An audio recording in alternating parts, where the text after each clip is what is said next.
Hey guys, welcome to the Dawg House Podcast. On this week's episode, we got a great friend of the show, Tennessee Tony, as he comes in and we preview the top 20 matchup. Georgia on the road at Tennessee and Knoxville on Rocky Top. We give a score prediction, and we also discuss who's going to replace Jimbo Fisher at Texas A&M. That's the big question this week. And Tennessee Tony gives his thoughts on Josh Heupel in his third year in Knoxville.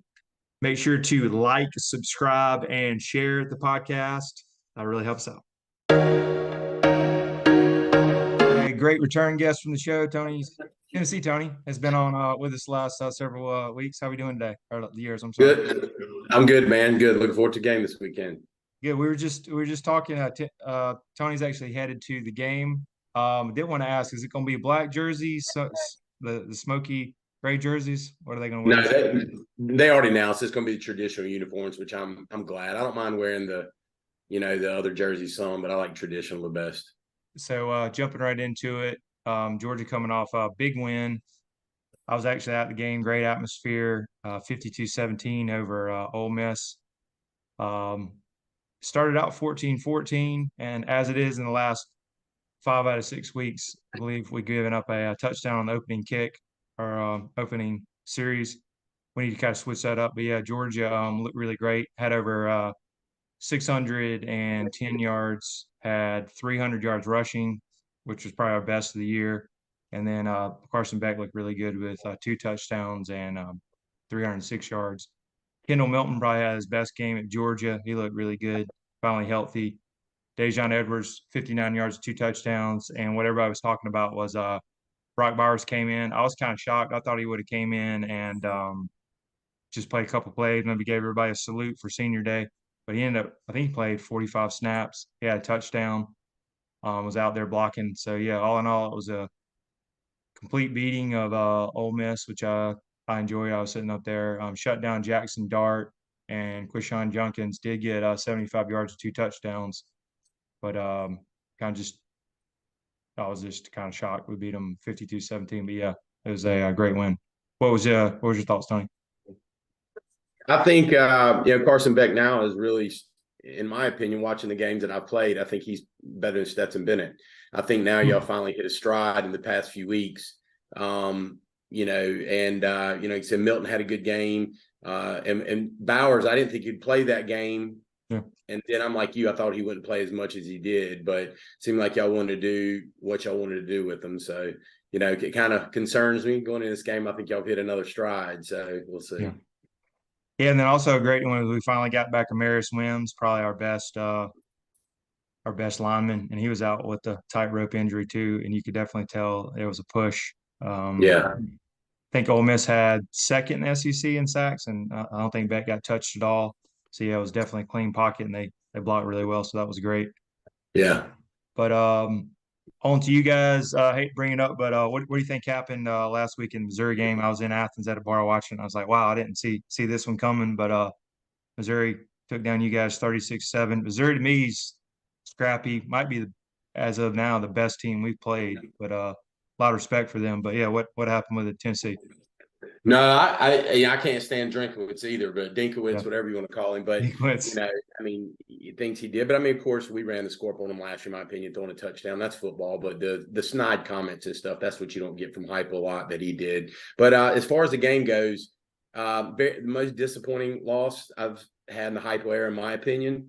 South Carolina last year doesn't even compare to the way this one did for me, because seems like we just laid down. And a lot of it, I think what our team was lacking leadership. If you'd have told me going into last week and then coming into this week, the key injuries that we've had, I would have said 8-4 would probably be the ceiling for us.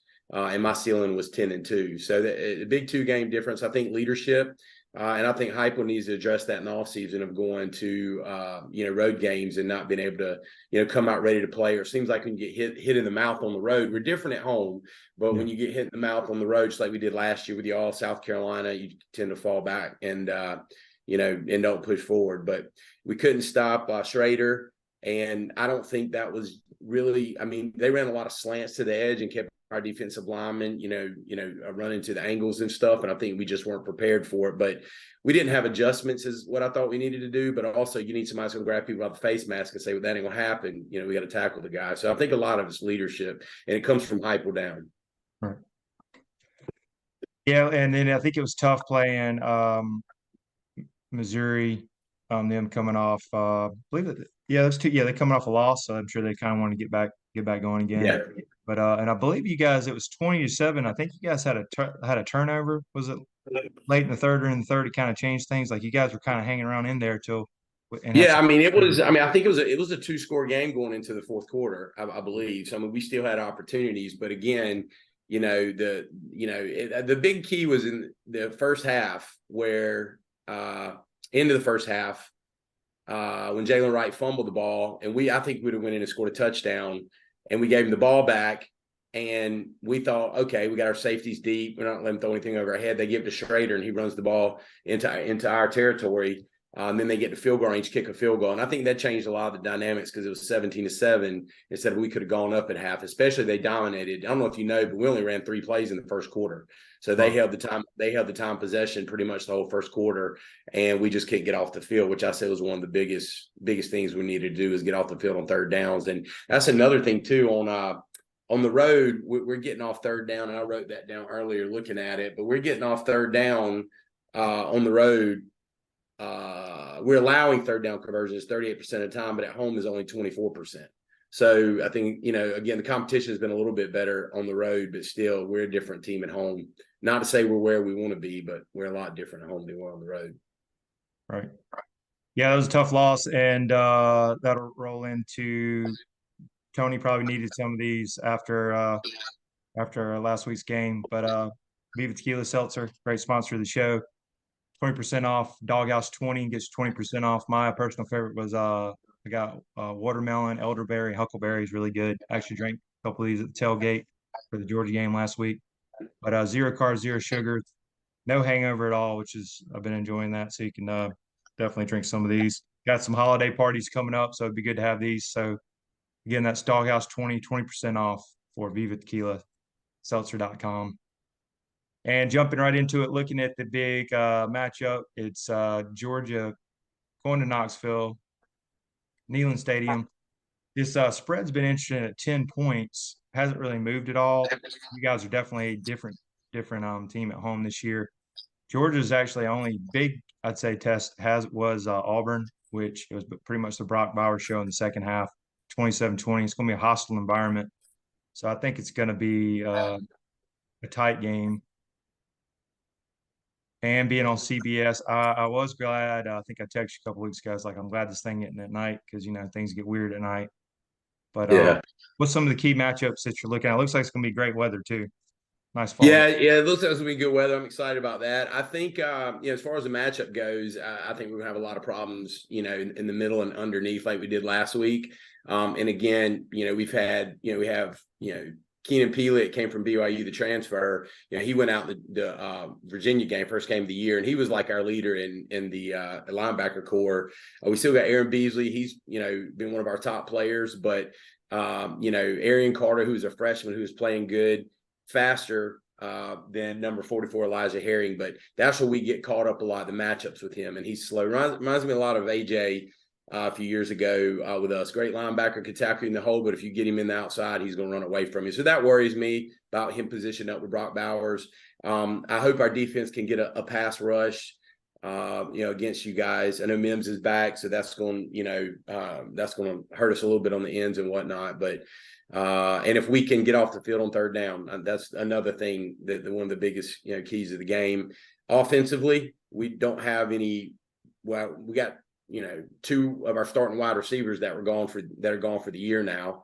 Dante Thornton, he started to come around, and of course Brew was going to South Carolina game. But we're playing with guys who aren't burners right now, and this is going to be where Heupel's really got to show he knows how to scheme up a little bit to keep this game close. If we do what we've been doing, or if we do what we went into Missouri and do, it's not going to be no 10 points. So and I don't know if we can throw anything on the table with the injuries we got that will keep it within 10 points, in my opinion. So I hate to say that, but Yeah, I didn't realize you guys were number one in the SEC in rushing, and Yeah. everybody always think you guys do a lot of air raid and throwing around with a gimmick offense, but you're basically run the ball primarily. Yeah, and you give credit to Heupel for that because I think he's done a good job of, last year. I mean, I remember telling people and looking back at Heupel, he does run the ball. I mean, in his career is 54% to 46% of the time. So we do run the ball more, but this year we just haven't had the one thing I think about Joe Milton. I like him. I think he's done, a good job this year at points, deserves some criticism at time. But Nico, second, the star quarterback that came in, I don't think he was ready to play, but he looked good in some, plays he's played. But I think that Joe processes things slowly. So I think that we just kind of leaned on the running game and found success with 3 running backs we had. But again, Missouri held us. Crap, I don't even think we rushed the ball. We didn't. I know we didn't. I think we only rushed the ball for less than 50 yards against Missouri. I think it was 83, I think. 83, yeah. Well, that was counting legs too, I think. So we'll see. It's going to be interesting what Heupel comes out with on offense and defense. We need to look at it as our Super Bowl, because this is a big game. I wanted to get to 10 wins this year, and this is our only way we could do that. Yeah, I do think you guys are going to try 9 wins now. 9 wins now. Yeah. So I think you're going to come in and play hard, especially coming off last week. yeah. Looking at some stats, looks like red zone, Georgia's 15th. 15th in the country in red zone. Another interesting one. I didn't realize this. I mean, for you guys, how many in the second half? How many touchdowns has Tennessee scored in the last 3 SEC games? I heard that the other day. I saw the stat of that, and again, I've seen it this week, and it disgusts me, so I kind of go away from it. But in the second half, man, what's the stat? Because I can't remember it, but it was pathetic in the second half what we've done. It was 1 touchdown in the second half, and in the last 3 SEC games. Yeah, which I was surprised. So that concerns me too. If teams are adjusting to Heupel scheme, which a lot of people said, SEC defensive coordinators will catch up with him, but he was offense coordinator in Missouri. I just think it's a lot of, kind of the. I don't want to put it on. But another thing that made us different last year was Hendon would use his legs. Joe doesn't have any pocket presence. Even the times that Nico played, he can feel that, you see, because he takes off when he feels the pocket. But Joe will stand there. I mean, it's like, and I agree with standing there, but sometimes you got to know when to tuck it and run. And we do miss a lot of that from what Hendon did with us also. So I think, that comes down in the red zone also. I think that's been a big, big deal. So I guess I'll go ahead and let you can give your score prediction. Maybe what does Tennessee need to do to pull the upset and maybe try to make this thing close? I was going to say switch uniforms. That works. I mean, I told people, going to the game, there's always a chance. I mean, if we would have said this, back in the Pruitt days or Butch Jones last few years or whatever, I mean, I would have said no. But I mean, especially at home, I think we do have a lot better talent. We do have some injuries, but I think we need to really, as every SEC game, you got to control the line of scrimmage. If we're letting pressure on, if we're playing behind the sticks and, not be able to run the ball and Joe Milton not be able to, have time to throw the ball, that's going to be trouble. And then I think that on defensively, if we can't, make Beck a little uncomfortable, and I don't even know if making him uncomfortable is going to help out a ton. So I think really that's the key. And also we need to be prepared when we get punched in the mouth to stay in the game and not, whether that's from a coaching staff or the players, we need somebody that steps up and continues to push. One of the game maxim is, continue to push when the game's going against you, not in those terms, but and that's what we haven't done, on the road. We've done it at home. So we'll see. It'll be interesting. I know a lot of stats. I wrote these down a little while ago, but just like on the road, we average giving up 112 yards per game, and at home we only give up 72 yards per game. Of course, the talent's been a little different, and Schrader, he tore that up, but even turnovers and so forth. Well, 60% of our sacks have come from home too. So it seems like we get a little bit more involved or different schemes or something. I don't know, but it just seems like teams been a lot better at home. And again, you contribute that to the teams, but we, played a lot better at home. Right. Yeah. Another interesting one is, you guys, is it 14 or 12 game winning streak, I think, at home? I thought it was 13, but it may be 14 now. But yeah, it's the home winning streak. I think it's like 3rd in the nation or something like that, home winning streak. Right. So Don't quote me on that, but I know it's up there. And we all knew, pointing to this game, that was the one that would maybe break the streak at the beginning of the season. Now looking like it probably is going to be the one. So, All right. Yeah, I think for Tennessee and to hang around, I think you guys are going to hang around there. I think you get the crowd going. If you can somehow win the rushing battle, and if you get Georgia to have some turnovers, because we have had some turnovers on the road. We had 2 against Auburn to let them hang around. Tough place to play. Get the crowd going. Also, pretty much go ahead and tell you, probably gonna go ahead and spot you guys 7 points because we've the last 6 games we've given up touchdown on the first drive. I'm not sure what the reason is. So I'm gonna go ahead and expect that if there's some way we can actually stop you guys on the first drive. Ole Miss did it. Vanderbilt did it. So yeah. So hey, you can get excited for a little bit when it's 7-0. Don't worry. Yeah, but I'm going to make it big. I think you guys hang around, and it is a 10-point spread for a reason. So I'm gonna go 35-24. I think we might get a late rushing touchdown from Kendall Milton. He's been running hard, maybe kind of ice it, but we'll say 35-24, and this will be a 4-quarter game. I think you guys are going to hang around, and I think Heupel's going to get them up. And I kind of want to see where our mindset is because actually Kirby said that they didn't have a good practice on Tuesday, which is their main one, and he said Georgia's kind of feeling themselves a little bit, whatever that is. So I just kind of want us to get out healthy because we've had injuries in the past, so just get out with it, even if it's messy. It's funny, your score's close to mine. Mine's 37-21 Vols. So Dawg. So yeah, okay. So it's kind of close. And I think it'll be us getting a late touchdown. I think I'll be on my way home, going to watch the South Carolina Kentucky game. So or back to the cabin, that is. So okay. I like it. I don't like it, but well. Well, yeah. And then I did want to ask, so what's your thoughts as third season come to a close? What's your thoughts on Heupel so far? You like where the program's headed? I know last year was a great season. You're going to end up, 8-9 wins this year. Kind of what's your thoughts on where Heupel is? Yeah, so I mean, a lot of people ask that, or you read a lot of stuff about that, and yeah, I think Heupel's a guy. I think he's learning a lot in the SEC how to be a coach against some of the greatest coaches that ever coached football. I mean, definitely Kirby Smart's going to be that, Saban, so forth. But I think that a few things that we need for him. I mean, he is the guy for it. This season, if we finish 8-4, it won't be a loss season. It'll be what people would say, just not upset about it, but more of a disappointment. Not really a letdown because, I said before the season started, the floor would be 8-4, the ceiling would be 10-2. 9-3 was where I thought we'd land. But, he showed that he can not be a passing offense and turned it around and adjusted to the team. Our defense has played better this year. We'd have to have some maturity, and we need some I've heard so many things on Tennessee Talk Show say we need some criminals on the team, so like Lou Holt said, somebody's going to go knock your teeth out. And I think we miss a lot of that. And that comes from Heupel. Heupel's a laid-back coach. He's not very emotional. I've never seen him rip a player since in the 3 years he's been there. And it's just his philosophy. But I think a lot of times if you're not that, you need to recruit some players that, will if you're not playing right, will get in your face on offense and defense. But yeah, I'm happy with him. I mean, you can't play coaching carousel forever like we've done since Fulmer left. So you got to stick with something. Yeah.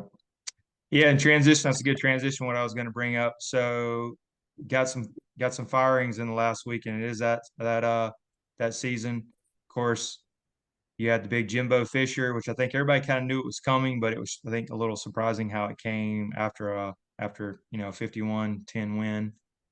Also, Zach Arnett guy got fired from Mississippi State, and then I guess I didn't even know this, that Andy Alavis from Boise State. So it looks like it's that time of year. So back to the Jimbo thing. First off, crazy buyout. I think we all know we need to be in a different career or get into coaching. 76 million or 76 plus, whatever it is. But I want to get your thoughts on that. I know it's a crazy buyout. And then where does Texas A&M, or what are some of the targets? Maybe if you were the AD, who would you look at? So I think that Jimbo Fisher should feel like the biggest loser because you got paid $76 million to just go away, and that's a lot of money. Of course, they got it. I think as far as A&M goes, I mean, I would look at Lanning for Oregon and bring him back to the SEC for familiar, and also I would, Kiffin. As much as I can't stand Kiffin, I think he's a good coach. He just is not going to win much more at Ole Miss, I think, than what he does, And outside of that, man, I don't know. I mean, people talked about Dion. I ain't calling him crime, but Dion, coming down there. But what has he done at Colorado? He took him up a few wins, but so I think it'll be. I think it'll be Lanning though. Like that's what I believe they'll go after him, try to throw the money at him. So we'll see. Yeah, I have heard Lanning. Lane, I think, is just looking for like the next best thing. As you know, I know that's a little bitter with Mount. He left you guys years ago. That's his mantra. Exactly. And then I guess another crazy name I was hearing recently, just because they got a lot of money, you can kind of tell they're taking a little bit of step backs. Lincoln Riley was a name that popped up in there. Yeah. I did read they got something money. about. Yeah, I just don't know. I think Southern Cal may be a better fit for him. I don't know. I mean, crap, he was at Oklahoma, which to me is a lot like A&M, in a lot of ways, and he left to go to Southern Cal. I mean, I don't know. I mean, Lincoln Riley's allergic to defense, though. Yeah, well, that's the thing, and you get away with it, and that's one that. Yeah, that's the biggest reason is in the SEC you can. Yeah. So you got to have a defense. That's what wins championships. Exactly. I have heard another guy. He wouldn't be a fancy pick, but forget his name. But he's like a smaller Texas school, but he's one on the high school level, Division I, Division II level. They said it wouldn't be a flashy hire, but he's won everywhere, and he has a lot of connections in that Texas high school area. So that's another one. But I feel like they're strategic. They made that move that they kind of knew they had their guy, because you don't make that move with starting a coaching search, and you got to try to save this recruiting class, which I'm sure. That's why I think is Lanning. So I think the same things. Didn't he just come out and say, "Hey, I'm happy at Oregon"? But he might have just said that just to. Yeah, I never listened to that. I mean, I'm a Dolphins fan in pro, and I remember, Saban telling everybody he wasn't going to where was it when he was going to Alabama, I guess. And then next thing you know, he doesn't even tell his players or assistant coaches he's on a plane to Tuscaloosa. So I mean, coaches, I mean, they say stuff to keep it off of them until they do it. I mean, that's just how they are. So I don't even pay attention when somebody says they're not into a coaching change or going somewhere. And then I know Mississippi State's a lesser job, but it almost felt like the Zach Arnett guy was kind of set up for failure, coming off the mat. He was. Mike Leach passing. Yeah. But any names or who you think might be good there? It seems like I don't know, man. That's a hard one. I mean, you got a good defensive coordinator out there now, Zach Arnett, for somebody to pick up, but I don't know who you'd bring in. Mississippi State's just a hard place. People have won there before. I mean, we played them in '98 SEC championship. And that was a long time ago, but it proves, you can win some there. I mean, Mullen won there a little bit. How was the name has popped up? Do you think he would go back home? Because he's kind of sitting there and they kind of know what you have with him. Maybe. I mean, that could be a possibility. I didn't thought about that, but the way he kind of, I mean, he messed Florida up pretty good, and I don't understand that whole debacle there. I mean, because he did good at Mississippi State, but it seemed like he just train wrecked Florida a little bit. But could be him. I mean, they're familiar with him. He's won there. Might go after some assistants or something. I know supposedly Mike Bobo, which I doubt he would leave. Or I mean, I don't know why you get him, or even Glenn Schumann from Georgia, who's up and coming. Yeah. Yeah, and speaking of that, since you did Florida, so do you think? Let's just say Missouri blows them out, and then Florida State, that's a rivalry game, just beats them by 3 or 4 scores. And then they've lost some recruits. I call him Sunbelt Billy. Billy Napier. Yeah, he's Sunbelt Billy. Yeah. Does he come back next year? What do you think Florida is? And just I mean, next year, if he next year would be his last year if he don't win some games. I don't think they'd fire him this year. They'd give him another year, but I think that they'd give him another year and tell him, you got to win, or you gonna get the midseason chop or 3/4 of the season chop. Exactly. And then if they don't, if they lose these last 2 games, I think it's 3 straight seasons they had a losing record, which is crazy, unreal. I mean, it's like Tennessee went through it too, though. Oh yeah.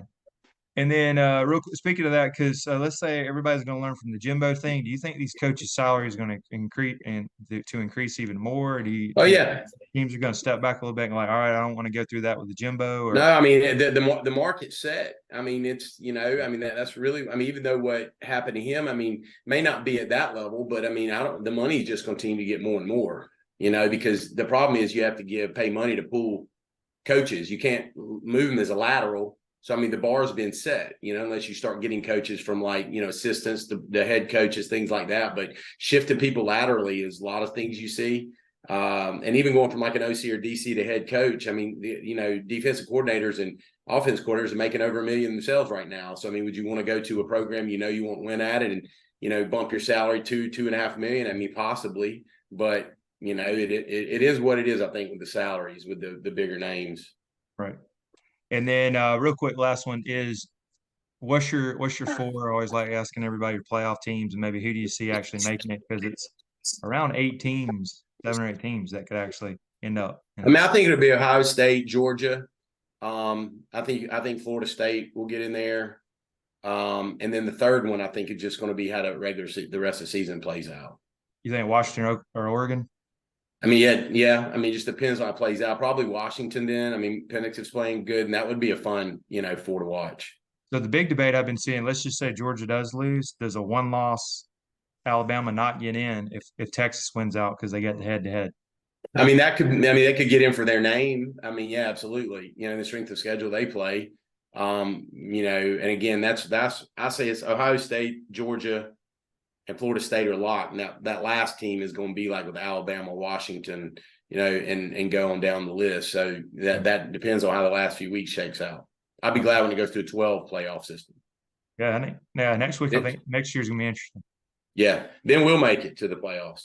There you go. Yeah, that'd be hopefully, good. Hopefully, we'll see. Can you do it 8-4?